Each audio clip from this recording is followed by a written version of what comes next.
네, 오늘 주시는 하나님 말씀 디모데후서 1장 9절에서 18절 말씀 한 절씩 교독해서 읽도록 하겠습니다.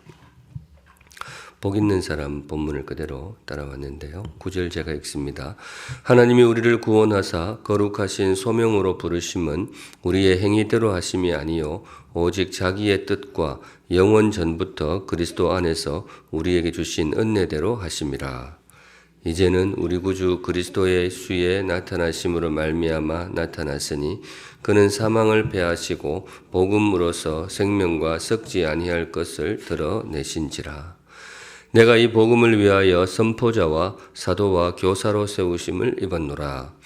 이로 말미암아 내가 또 이 고난을 받되 부끄러워하지 아니함은 내가 믿는 자를 내가 알고 또한 내가 의탁한 것을 그날까지 그가 능히 지키실 줄을 확신함이라. 너는 그리스도 예수 안에 있는 믿음과 사랑으로서 내게 들은 바 바른 말을 본받아 지키고 우리 안에 거하시는 성령으로 말미암아 내게 부탁한 아름다운 것을 지키라.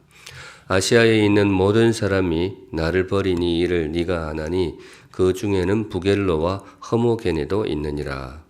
원하건대 주께서 오네시보로의 집에 긍휼을 베푸시옵소서. 그가 나를 자주 격려해 주고 내가 사슬에 매인 것을 부끄러워하지 아니하고 로마에 있을 때에 나를 부지런히 찾아와 만났음이라. 원하건대 주께서 그로 하여금 그날에 주의 긍휼을 입게 하여 주옵소서. 또 그가 에베소에서 많이 봉사한 것을 네가 잘 아느니라. 아멘. 네, 말씀 듣기 전에 한 가지 광고하도록 하겠습니다. 지난 한 석 주 전에 우리 교회 앞에 계신데 정태헌 목사님이 목사 안수를 받으셨어요. 그래서 여러분들에게 알리고 또 그렇게 축하하시면 좋겠습니다. 우리 교단은 아니고 대신교단이라고 교단은 다르지만은 교리나 이런 것에 있어서 저희와 거의 차이가 없는 정통 교단입니다. 그래서 귀한 목사님 되시면 좋겠고요. 또 광고하겠다 그러니까 그거 김밥 주시겠다고 해가지고 나가실 때 김밥 하나씩 받아가시면 좋겠습니다. 좋은 목사님 되라고 격려의 박수 한번 보내겠습니다. 네, 감사합니다.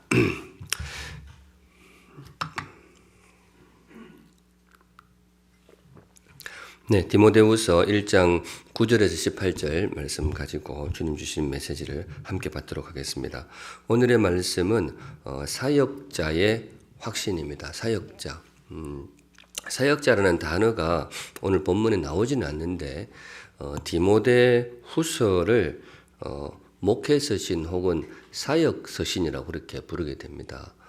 성경의 글들이 종류가 좀 역사서, 시편 같은 거는 시가서 이렇게 부르기도 합니다. 근데 서신서, 편지글도 많이 나와 있는데 편지글 중에서 특별히 몇 권이 있습니다. 디도서라든지 이런 디모데후서, 디모데전서 이런 거.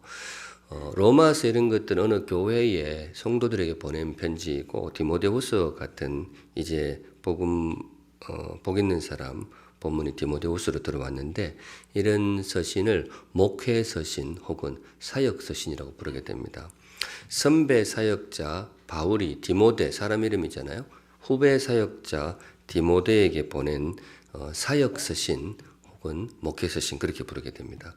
이 서신서를 다른 성경과 나란히 이렇게 갖다 놓았죠. 모두가 읽는 성경에 이걸 포함시킨 것은 무슨 뜻인가 하면 특정한 사람에게만 주시는 메시지는 아니라는 거죠. 또 특별히 사역자라고 할 때 이것이 특별한 사람에게만 붙이는 이름이 아니고 하나님의 자녀가 된 우리 모두에게 주시는 말씀이다. 그렇게 받으시면 좋겠습니다. 바로 그런 의미에서 디모데후서를 펼치고 사역자의 확신 이렇게 제목을 가지고 말씀을 묵상하려고 합니다. 하나님이 오늘 아침 우리 마음에 새겨주시는 귀한 이름인데요. 성경에 보면 우리에게 붙여주신 이름들이 굉장히 많아요. 하나님의 자녀 이 이름도 굉장히 소중하죠. 우리는 예수 믿고 구원받아 또 하나님의 자녀가 된 우리는 하나님의 자녀다. 귀한 이름인데 그 이름만 있는 것이 아니고 하나님의 자녀와 함께 우리는 하나님의 사역자다. 오늘 마음에 새기시면 좋겠습니다.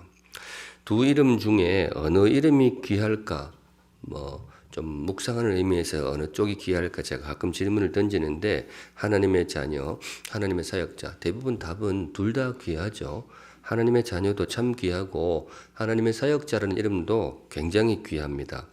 앞에 나오는 하나님의 자녀가 신분의 이름이라면 우리에게 내가 어떤 신분의 변화가 일어났구나. 이 신분의 이름이라면 사역자는 물론 신분적인 의미도 있지만은 기대의 이름이라고 보시면 좋습니다. 하나님은 우리에게 기대하시는 거죠. 너희들이 이런 일을 해주면 좋겠다. 너희들이 이런 역할을 해주면 좋겠다. 우리에게 기대하시는 이름이다. 그런 의미에서 하나님의 자녀라는 이름도 소중하지만은 하나님의 일꾼, 사역자라는 이름이 굉장히 소중합니다. 오늘 마음에 새기시면서 그렇게 말씀을 묵상하시면 좋겠습니다.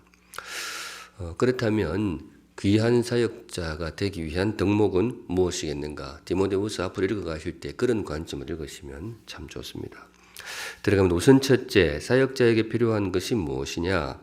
부르심의 확신, 이걸 오늘 점검해 줍니다. 주님이 나를 사역자로 불러주셨다라는 이 확신이 사역을 하는데 굉장히 중요합니다. 사역의 길이 힘들 때가 있거든요. 그럴 때에 주님이 나를 불러주셨다. 이 마음이 굉장히 소중한데 사도 바울도 오늘 그 지점을 그 부분을 강조를 하게 됩니다. 9절 초두에 보시면 하나님이 우리를 구원하사 거룩한 소명으로 뭐예요? 부르심은 소명이라는 단어 자체가 부르심입니다만은 부르심 이걸 강조를 하고 있습니다. 바울이 말하자면 자신의 소명의식을 고백하고 있는데 바울의 고백이 저와 여러분의 고백이기를 바랍니다. 하나님이 나를 부르셨다. 네, 그 고백이 꼭 있어야겠습니다. 목사가 되려고 할 때에 이 대목을 꼭 확인을 합니다. 소명의식이 있는가? 목사의 어떤 능력이 있는가? 목사가 해야 되는 일이 이제 정태현 목사님도 그런 거 경험하셨겠지만은 이런 걸 저런 걸 시험을 봅니다. 이렇게 시험 테스트하기도 하고 설교 테스트도 보기도 하고 여러 가지 시험 과목들이 있는데 그런 역량이 준비되어 있는가 이걸 보기도 하지만은 굉장히 깊이 확인하는 것이 부르심에 대한 확신이 있는가, 하나님이 정말로 나를 부르셨다라고 믿는가 이 대목을 확인을 하게 됩니다. 그럴 때 어떤 분들은 제가 부르심을 받았습니다. 이러이러한 일이 있었습니다. 이렇게 그렇게 하는 분들이 있는가 하면 다르게 말하는 분도 있습니다. 저는 딱히 주님께서 부르신 적은 없는 것 같아요. 그러면 앞에 면접하시면 약간 긴장하죠. 그런데 그러면 왜 목사가 되었어요? 이러면 따로 부르신 적은 없는데 그냥 너무 목회를 하고 싶어서 목사가 되고 싶어서 그렇게 되었습니다. 이러면 성도님들 이건 소명일까요? 소명이 아닐까요? 이제 면접하시는 분들은 대부분 이제 그런 대답을 참 좋아합니다. 환상 중에 나타나가지고 하나님이 너는 목사가 되어라 이런 경우는 잘 없어요. 그렇게 이야기하는 분은 나중에 보면 대충 다 그만둬요. 그런 식으로 이루어지지는 않습니다. 그게 뭔가 하면 소명이라고 할 때는 사실 제일 큰 부분이 이거예요. 나한테 정말 그 일을 하고 싶다라는 이 강한 소망이 올라옵니다. 정말 이 자원하는 마음으로 주님께서 우리에게 소명을 주시는 경우가 굉장히 많습니다. 환상 가운데 이리 와라 그런 경우는 잘 없죠. 대신에 내 마음 속에 정말 그 일을 하고 싶다. 그 일이 참 귀해 보이는 거죠. 바로 그런 식으로 주님께서 우리를 불러주시는 경우가 굉장히 많습니다. 혹은 주어진 특별한 상황을 통해서 저희 교단에 정말 사실 우리 교회 담으로 왔었는데요. 정말 귀하게 목회하시는 저보다 후배지만은 굉장히 많은 분들이 주목하고 존경하는 그런 목사님이 한 분 계십니다. 그런데 그분은 목사할 생각이 없었는데 어떤 그룹이 이렇게 나와가지고 있는 중에 목사할 사람이 필요한데 없는 거예요. 그래서 네가 목사했으면 좋겠다. 그래가지고 거기서 보내서 목사가 되신 분이 있어요. 정말 귀하게 사역을 잘 하고 계십니다. 여러분의 경우에는 어떤 경우인지 모르겠는데 각자에게 주신 역할이 있는데 어느 쪽이든 이 마음이 꼭 꼭 깊이 있기를 바랍니다. 하나님이 나를 이 역할로 불러주셨다. 네, 그 소명의식이 굉장히 중요합니다. 소명의식을 다른 말로 주님의 은혜입니다. 이것도 중요한데요. 소명의식을 다른 말로 특권의식이 아니에요. 소명은 특권이 아니고 은혜의식입니다. 구원이 은혜이듯이 주님의 부르심 소명도 우리에게 주신 주님의 은혜입니다. 오늘 본문이 그걸 또 강조를 하고 있는데요. 9절 다시 보시면 하나님이 우리를 구원하사 거룩하신 소명으로 부르심은 어떻게 되는가 하면 뒷부분 같이 읽습니다. 시작. 우리의 행위대로 하심이 아니요 오직 자기의 뜻과 영원 전부터 그리스도 예수 안에서 우리에게 주신 은혜대로 하십니다. 마지막에 은혜라는 단어가 나오죠. 소명은 우리를 겸손하게 합니다. 왜냐하면 구원이 하나님의 은혜이듯이 소명은 어떤 능력에 대한 인정이 아니에요. 소명은 그것 또한 하나님의 은혜입니다. 부족한 나를 내가 전혀 다를 바 없는 보잘것없는 인생인데 주님께서 나를 이 자리에 불러주셨습니다. 주님의 은혜입니다. 이게 이제 소명입니다. 보통 소명의식을 이야기하면서 교만해지는 경우가 있는데 나는 부름받은 사람이다. 나는 다른 사람과 다르다.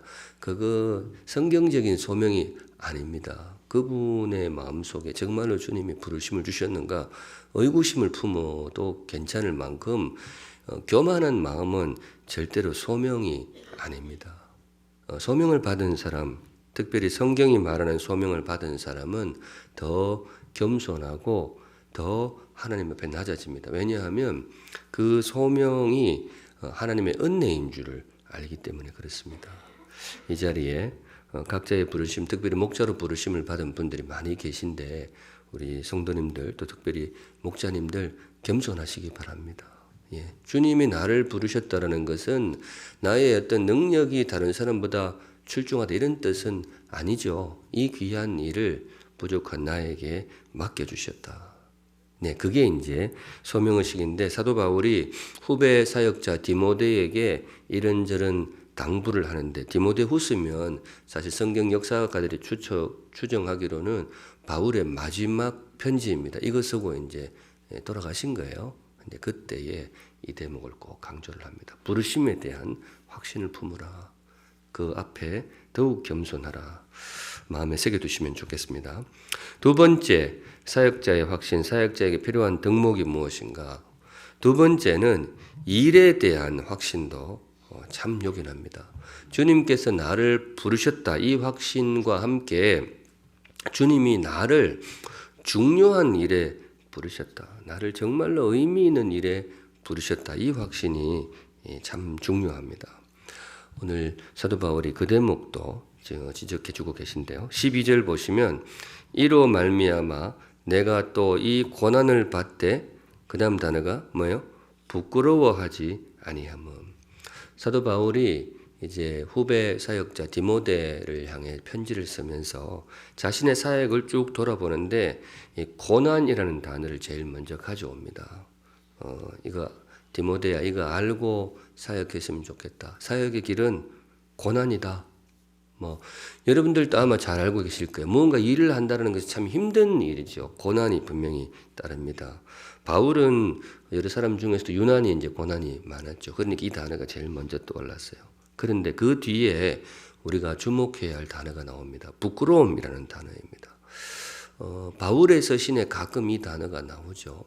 제일 대표적으로는 내가 복음을 부끄러워하지 아니하느니 부끄러움 이야기를 합니다. 왜 이 말을 쓸까?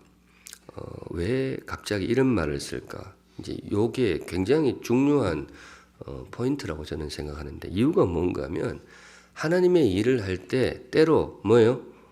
부끄러울 수가 있기 때문에 그렇습니다. 바울의 자기 경험이 담긴 말이에요.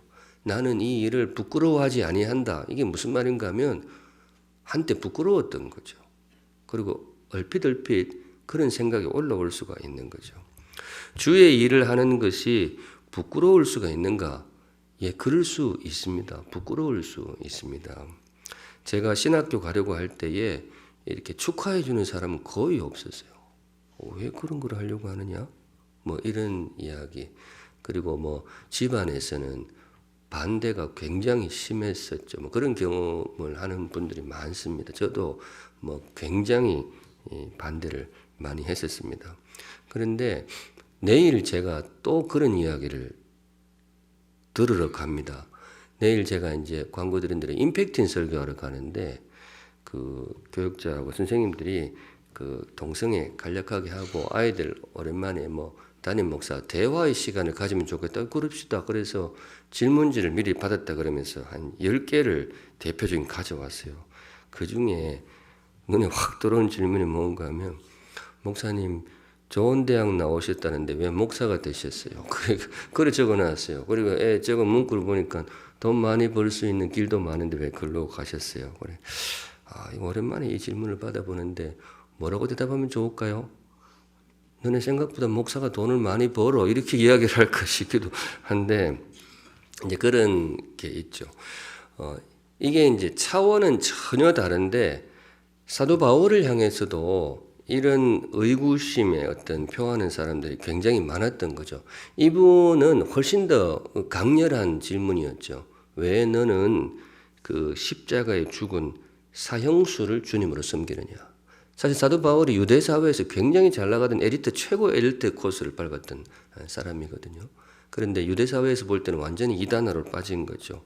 사형수를 주님으로 섬기는. 그래서 이 사람 잡으려고 뭐 무수히 많은 사람들이 칼 들고 달려들기도 했는데 그 모든 아픔을 담고 있는 단어가 바로 이 단어입니다. 부끄럽다. 나는 왜 이 길을 걷고 있을까? 그런 것이 이 부끄러움이라는 단어에 담겨 있는 것이죠. 아마 이 자리에 뭐 여러 역할들이 있습니다만 목자로 부르심 받은 분들에게도 이 질문이 분명히 있을 겁니다. 주변에서 왜 너는 그런 일을 하지? 또 안 믿는 분들이 볼 때는 왜 그렇게 맨날 사람들 모아가지고 밥해 먹이고 가정에 초대해서 뭐 그렇게 하느냐? 어제 이제 교육자들 이야기하는데 코로나 이전하고 이후에 가정에서 모이는 그 프로테지가 많이 떨어졌다 그러더라고요. 저는 사실 잘 그런 걸 파악을 못하고 제가 가정교회 이사에게 늦게 오다 보니까 저는 그 코로나 이전 상황을 잘 몰랐는데 그래서 조금 더 우리 교회 전체적으로 정해진 시간에 가정에서 밥 먹으면서 모이는 모임을 강조해야 되겠다 그런 결심을 지금 하고 있습니다. 근데 굉장히 힘든 일인데 왜 그런 일을 할까? 주변에서 그렇게 약간 의구심을 편하게 잘 살 수 있는데 왜 그런 일을 해? 그런 생각이 올라올 수 있는 거죠. 심지어 다른 사람이 나한테 그런 말을 하는 것이 아니고 나 스스로도 이제 그런 생각이 들 수가 있는 거죠. 나는 왜 이 일을 하고 있을까? 내가 저 사람들한테 내가 특별히 빚진 것도 없는데 왜 나는 이렇게 하고 있을까? 그런 이제 회의라 그럴까? 그게 올라올 때가 있죠. 있을 수 있어요. 그런데 그럴 때 되면 또 목자님들이 그런 생각을 품을 수도 있어요. 이런 거 생각이 올라오는 거 보면 나는 뭐예요? 목자감이 아닌 모양이야. 이렇게 몇 분은 우리 목사님이 생각보다 굉장히 독심술이 있는 것 같아. 이런 표정을 보는 것 같습니다. 이런 게. 누구나 이제 그런 생각이 들 때가 목사도 조금 역할은 다르지만은 그런 생각이 올라올 때가 있는 거죠. 성도님들, 이런 생각이 나는 왜 이걸 왜 하고 있지? 이런 생각이 들면 그거는 목자감이 아닐까요? 그런 생각이 올라오면 그 사람은 목사감이 아닐까요? 그렇지 않습니다. 그런 생각이 왜 올라오는가 하면 그 길을 걷고 있기 때문에 올라오는 거예요. 사도 바울도 그랬어요. 사도 바울 참 고마워요. 이분 여러모로 고마운데 부끄러움이라는 단어를 쓰는 게 부끄럽지 않았을까요? 그랬을 거예요. 그 정말 귀한 최고의 당시로서는 복음의 사역을 한 몸에 안고 있던 최고의 사역자죠. 그런데 이분이 자신의 사역을 돌아보면서 부끄러움이라는 단어를 쓰고 있어요. 사실 굉장히 주저했을 단어일 수도 있습니다. 그런데 씁니다. 왜냐하면 이 길을 걷는 모든 사람에게 이 감정이 상당 부분 괴롭힐 수 있음을 자기가 잘 알기 때문에 그렇습니다. 그런데 그런 의미에서 우리 성도님들, 특별히 목자님들 혹여 그런 마음이 올라올 때에 너무 이상하게 생각하지 마시기 바랍니다. 깜이 아니어서 그런 생각이 올라오는 것이 아니고 그 길을 걷고 있기 때문에 그런 생각이 올라오는 거예요. 중요한 건 뭔가 하면 그런 생각이 올라오느냐 안 올라오느냐는 것이 아니고 그런 마음을 어떻게 다스리느냐 이거예요. 이게 중요합니다. 어떻게 다스리느냐. 사도 바울이 그런 마음이 올라올 때에 그 마음을 다스렸던 비결을 12절에 사실은 소개를 합니다. 아까 다시 보시면 이로 말미암아 내가 또 이 고난을 받되 부끄러워하지 아니하면 난 절대로 부끄러워하지 않을 거야. 이렇게 하는 이유는 뭔가 하면 뒷부분 같이 읽습니다. 시작. 내가 믿는 자를 내가 알고 또한 내가 의탁한 것을 그날까지 그가 능히 지키실 줄을 확신함이라. 두 가지 이야기를 하는데요. 제일 첫 번째, 내가 믿는 자를 내가 안다. 이 번역할 때 내가 믿는 자 대신에 믿는 분이라고 썼으면 훨씬 더 이해가 빨랐을 거예요. 이 하나님을 가리킵니다.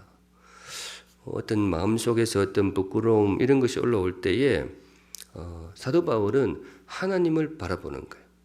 내가 믿는 분, 나를 불러주신 분이 누구인지를 나는 잘 알고 있다. 그걸 이야기를 하고 있어요. 한 번 더 나에게 어떤 참 부족한 마음이 올라올 때에 나는 나를 바라보는 것이 아니고 나를 불러주신 그분을 바라본다. 그분이 어떤 분이냐? 그분이 역사의 주인이요. 그분이 인생의 주인이요. 온 우주의 창조자요. 지금도 역사를 이끌고 가시는 온 인류의 주인 되시는 분이다. 그분이 이 이야기를 왜 하는가 하면 그분이 나의 일에 관심이 있다는 거죠. 그분이 나에게 이 일을 맡겨주셨다는 거죠. 세상에 많은 일들이 있지만은 그분이 맡기신 일은 이 일이고 나는 그분이 관심 가지고 계신 그 일을 나는 지금 하고 있다. 예, 사도 바울은 여기서 이제 어떤 자부심을 다시 한번 확보를 하고 사역의 길에 나섰다. 그런 뜻으로 보시면 됩니다. 겉보기에는 내가 하는 일이 작아 보일 수 있습니다. 사람들 섬기고 밥해 먹이고 이런 것들이 작아 보일 수가 있어요. 좀 고되기도 하고 고된 순간에 느끼는 그런 힘겨움이 있는 거죠. 그런데 사도 바울이 조금 내용은 다릅니다만 이 사역의 길을 걸어가면서 자신의 그 일의 크기, 그 자신이 하고 있는 일의 그 규모를 그 자체로 본 게 아닌 거죠. 이 일을 누가 주셨느냐, 그리고 이 일이 어떤 역사에 연결되어 있느냐, 이 부분을 늘 상기를 했다는 거죠. 내가 하는 일은 비록 작은 일이지만은 나는 영원한 역사에 참여하고 있다. 내가 하는 일, 또 그 일을 하는 나 자체는 좀 볼품없는 인생이지만은 나는 온 우주와 모든 인생 역사의 주인이신 하나님의 일에 참여하고 있다. 그것이 사도 바울의 어떤 자부심의 원천이었다는 것이죠. 성도님들, 또 특별히 목자님들, 혹시 저와 여러분의 마음속에도 그런 부끄러움이라고 할 만한 그런 일들이 올라올 때에 역시 사도 바울의 비결을 꼭 마음에 새겨보시면 좋겠습니다. 내가 하고 있는 이 일이 하나님이 맡기신 일이다. 온 우주와 인생의 주인이신 하나님이 맡기신 일이다. 그 자부심을 품고 맡겨진 일을 끝까지 달려가시는 복된 일꾼 되시기를 주님의 이름으로 축복합니다. 아멘. 또 한 가지 어떤 면에서 사도 바울의 어떤 숙제와 같은 감정이었던 것 같아요. 부끄러움. 그 한 번뿐인 인생 굉장히 화려하게 살 수 있는 분인데 제가 저희 내년에 추진을 하고 있습니다만은 특히 그 성지순례 가서 제일 놀랬던 거는 건물도 놀래고 제가 참 여러 가지 화려하더라고요. 사진으로 보던 것보다 훨씬 이제 멋있고. 근데 제일 놀랬던 거는 거리예요, 거리. 저는 터키가 그래 큰 나라인 줄 몰랐어요. 그냥 쪼매난 이렇게 조그만 나라인 줄 알았는데 가보니까 차 타고 우리나라보다 더 커요. 한참 가요. 그런데 설명하시는 분이 이제 우리 신대원 교수님이 그 이야기를 가끔 하셨어요. 이 길을 사도 바울은 뭐예요? 걸어 다녔습니다. 오, 정말 기가 차요. 여러분 되게 멉니다. 그 사도 바울이 그 길을 또 당시로서는 굉장히, 물론 로마가 가끔 치안을 유지하기 위해서 이렇게 군인들이 있는 숙소 같은 걸 군데 지금 말하면 파출소 같은 걸 만들어 둬서 안전을 어느 정도 확보했다 치지만은 굉장히 위험하고 굉장히 거친 그 길을 이분이 참 끊임없이 걸어 다니면서 도대체 무슨 생각을 했을까? 굉장히 힘든 순간이 많았겠죠. 그런데 이 걸음이 무의미한 걸음이 아니고 정말 하나님이 나를 통해 역사를 이루어 가시는 걸음이다.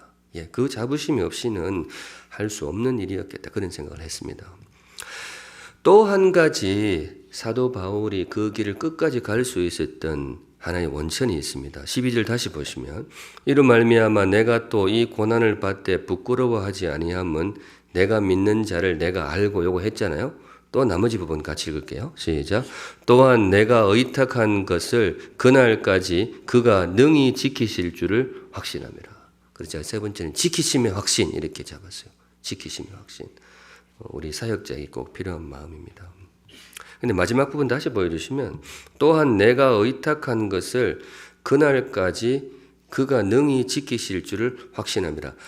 맨 아랫부분 그가 능히 지키신다. 이건 그는 하나님이 분명합니다. 하나님이 이 일을 지켜주신다. 그런데 그 위에 바로 윗구절이 번역이 성경마다 번역본마다 조금 달라요. 여기는 내가 의탁한 것을, 의탁이라는 단어를 두고 바울이 하나님께 의탁한 것을 그날까지 지켜주실 거예요. 이렇게 해놨고요. 또 어떤 성경을 보면 이 주어가 조금 바뀌어요. 그 단어가 좀 애매하게 되어 있는 것 같아요. 내가 의탁한 것이 아니고 누가 의탁을 할까요? 주님이 나에게 의탁하시는 것을 그분이 끝까지 지킬 것입니다. 이렇게 번역이 좀 엇갈려요. 그래서 이제 학자들은 이게 고민인가 봐요. 이게 누가 의탁한 걸까? 저는 그런 거 가만 보면 목회하기를 참 잘했다 생각이 들어요. 뭘 그런 걸 고민해. 이거 목회해 보면 이거 아무 상관.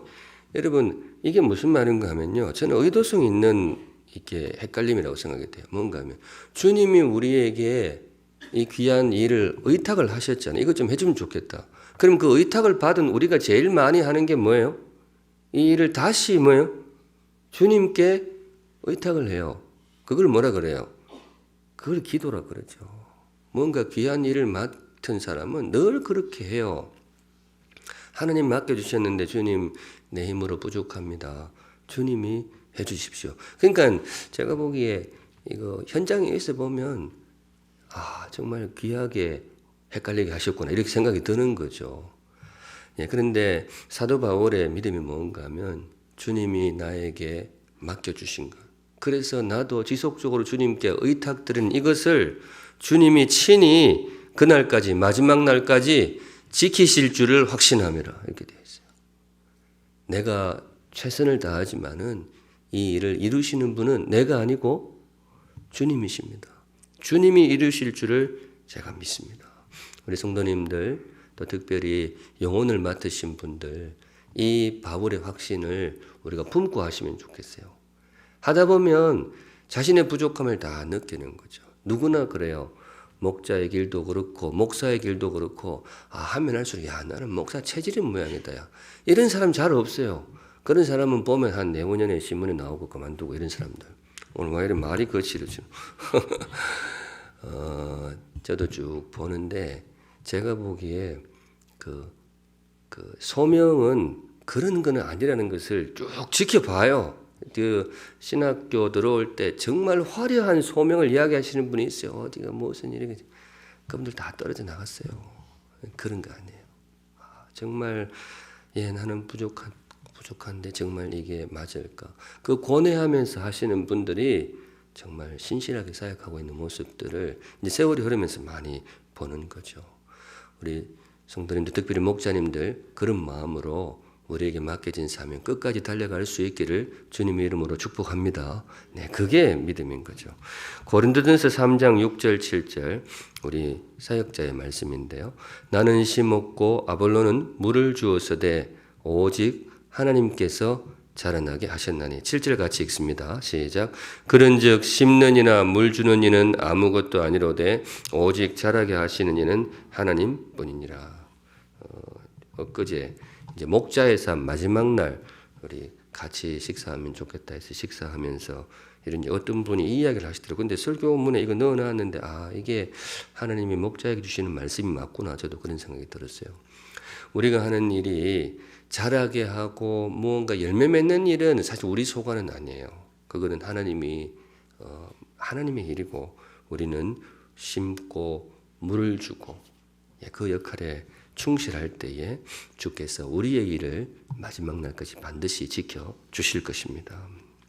마지막으로 사역자에게 필요한 덕목이 무엇일까?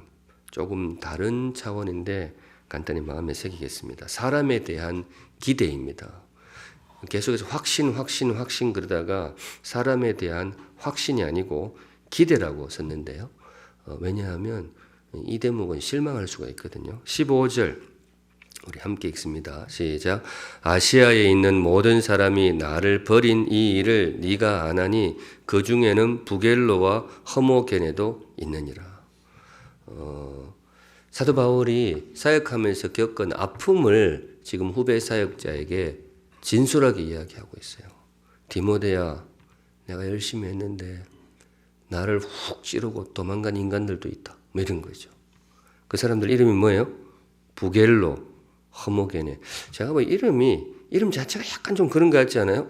부겔로, 허무게네 이렇게 허무게네 이렇게 되는데, 근데 사도 바울이 이 이름을 쓰는 것은 뭔가 하면 저는 이 사람들 어디 동네에 있으면 이 사람들을 한 대 때리세요 그런 뜻은 아니고 디모데에게 사역의 현실을 일러주는 거라고 봐요.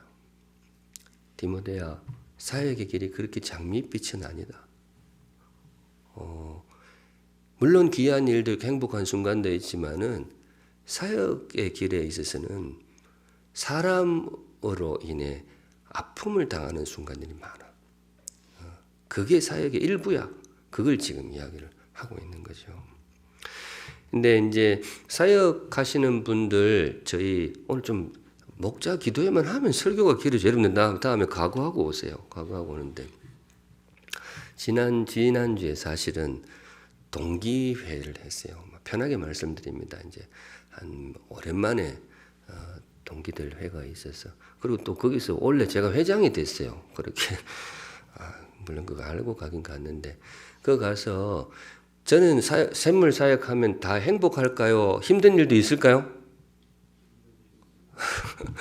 그 목사는 누구나 이제 힘든 일, 동기에 모인다 이러면 다들 이렇게 마음에 품고 가요. 이번에 가가지고 내 힘든 거 하면 쭉 이야기해야지. 그렇게 그 각오를 하고 가는 게 밤새워서 이야기해야지. 치킨 먹으면서 해야지. 그래 갔는데 치킨만 먹고 제 어려운 걸 한마디도 못했어요. 왜 그랬을까요? 더 힘든 사람이 너무 많아요. 나는 명함도 못 맵니다. 나는 진짜 행복하게 목회하고 있구나. 그렇게 확인하고 왔어요. 그래. 13절 볼게요. 13절. 너는 그리스도 예수 안에 있는 믿음과 사랑으로서 내게 들은 바 바른 말을 본받아 지키고, 그 다음 14절 같이 읽습니다. 시작. 우리 안에 거하시는 성령으로 말미암아 내게 부탁한 아름다운 것을 지키라. 이게 무슨 말인가 하면 다시 한번 사도 바울이 디모데에게 기대를 거는 거죠. 디모데에게 기대를 거는 거죠. 마지막에 17절, 18절에도 나옵니다. 오네시보로 이런 사람들 이야기합니다. 뭔가 하면 사람에게 뒤있죠. 부겔로, 허모게네, 참 바울에게도 아픔이 있어요. 그런데 그럼에도 불구하고 다시 한번 사람을 기대하는 거죠. 왜냐? 이게 사역이니까. 사역은 다른 게 아니에요. 사람을 섬기고 사람을 돌보고. 네, 근데 그 일이 굉장히 아픈 일이죠. 그렇지만은 끝까지 그 사람을 놓지 않는다. 우리도 이제 여러분들도 마찬가지일 거예요. 사람을 돌본다라는 것은 아픈 거죠. 사람을 품는다라는 것은 따뜻한 것보다는 아픈 경우가 굉장히 많죠. 그런데 그런 걸 꼭 해야 되느냐? 이 속담이 우리에게 핵심을 찌르는 것 같아요. 구더기 무서워서 뭐예요? 장 못 담그려. 이게 물론 이제 구더기라는 표현이 굉장히 강한데 우리가 하는 일에 있어서는 무슨 일이든지 귀한 일일수록 이 부작용들이 꽤 있죠. 그런데 그 부작용들이 조금 무섭다고 아예 일을 안 하면 진짜 그거는 제일 큰 부작용인 거죠. 뭐 비유가 될지 모르겠습니다만은 어떤 사람을 세우고 사람을 돌보고 하는 일이 아픔이 될 수 있어요. 그런데 그 아픔이 싫어서 더 귀한 사람을 놓친다면 정말로 그거는 낭패가 되는 인생인 거죠. 그러니까 디모데에게 사도 바울이 이야기하는 거죠. 디모데야, 사역하다 보면 힘든 순간도 분명히 있고 사람 때문에 아픈 순간도 분명히 있을 거야. 그런데 절대로 그 길을 포기하면 안 돼. 그 길이 최고의 길이고 가장 아름다운 길에 아픔이 있는 거야. 네, 저와 여러분에게 주시는 말씀을 받으시면 좋겠습니다. 오늘 여기까지 보겠습니다. 설교가 좀 길어졌는데요. 뭐 앞으로 이게 목자 기도회를 위해서 특별히 본문을 하려다 보니까 이렇게 하다 보면 자꾸 떨어져요, 본문이. 그래서 앞으로는 딱 그날 주시는 복 있는 사람 본문을 묵상하기로 제가 마음을 먹고 있습니다. 오늘 주신 말씀, 부르심의 확신, 그리고 주님께서 나를 정말로 귀한 일에 부르셨다는 일에 대한 확신, 그리고 나는 부족하지만은 주님이 반드시 이 일을 끝까지 지켜주실 것이다라는 지키심의 확신, 그 과정 속에서 사람에 대한 기대를 절대로 놓지 않고 성심을 다해 섬기겠다라는 맷집, 네, 이 귀한 마음 깊이 새기셔서 행복한 목회의 목양의 걸음, 귀한 일꾼의 걸음 되시기를 우리 주님의 이름으로 축복합니다. 아멘. 우리 함께 사람을 남기는 삶 찬양하도록 하겠습니다.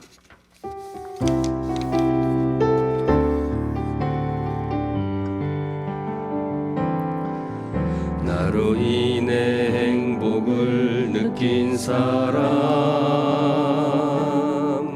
나를 통해 용기를 얻은 사람,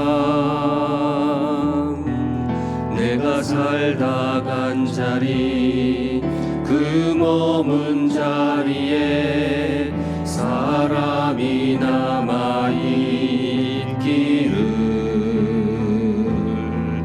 나를 통해 위로를 얻은 사람,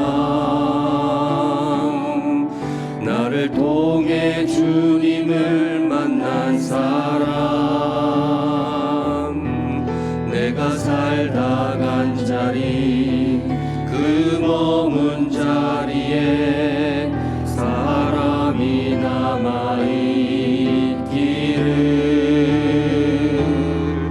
내 눈빛에 힘을 얻고 내 격려에 용기를 얻고 내 손에 온기를 느낀 사람,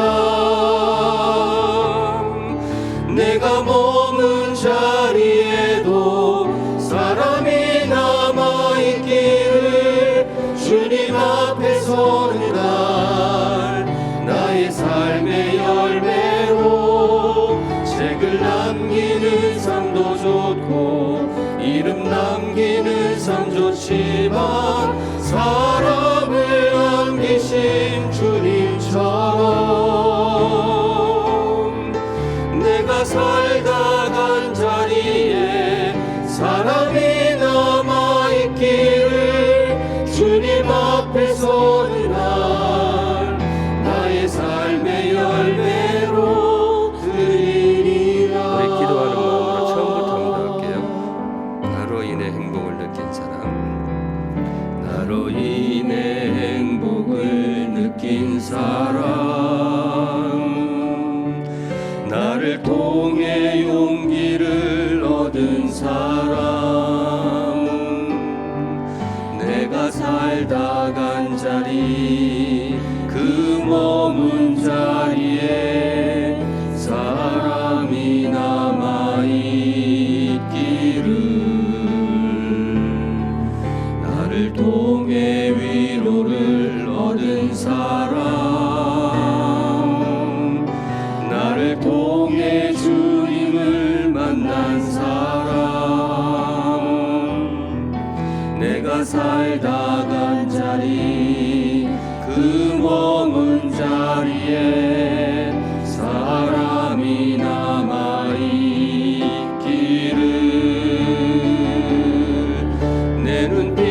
새 힘을 얻고 내 격려의 용기를 얻고 내 손에 온기를 느낀 사람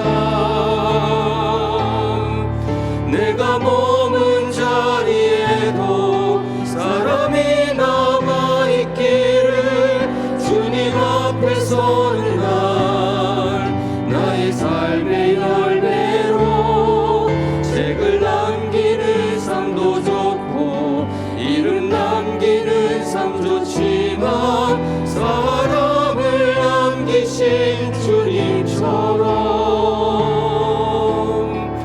내가 살다 간 자리에 사람이 남아있기를 주님 앞에 서는 날 나의 삶의 열매로 드리리라.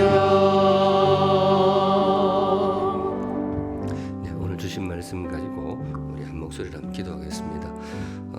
기도 제목 하나님 나도 귀한 사역자가 되게 하여 주시옵소서. 주께서 나를 불러주셨다라는 겸손한 부르심의 확신 또 나에게 맡겨진 일이 너무나 소중한 일 하나님 나라 역사에 이때인 너무나 귀중한 일이라는 일에 대한 확신 주님께서 반드시 이 일을 지켜줄 것이라는 지키심에 대한 확신 또 이를 위하여 사람에 대한 기대를 절대로 놓지 않는 거룩한 맷집 하나님 이 덕목들을 잘 품은 그런 귀한 일꾼 나도 그런 사람이 되게 하여 주시옵소서. 전체의 말씀을 묵상하시면서 다 같이 하나님 앞에 기도하시겠습니다.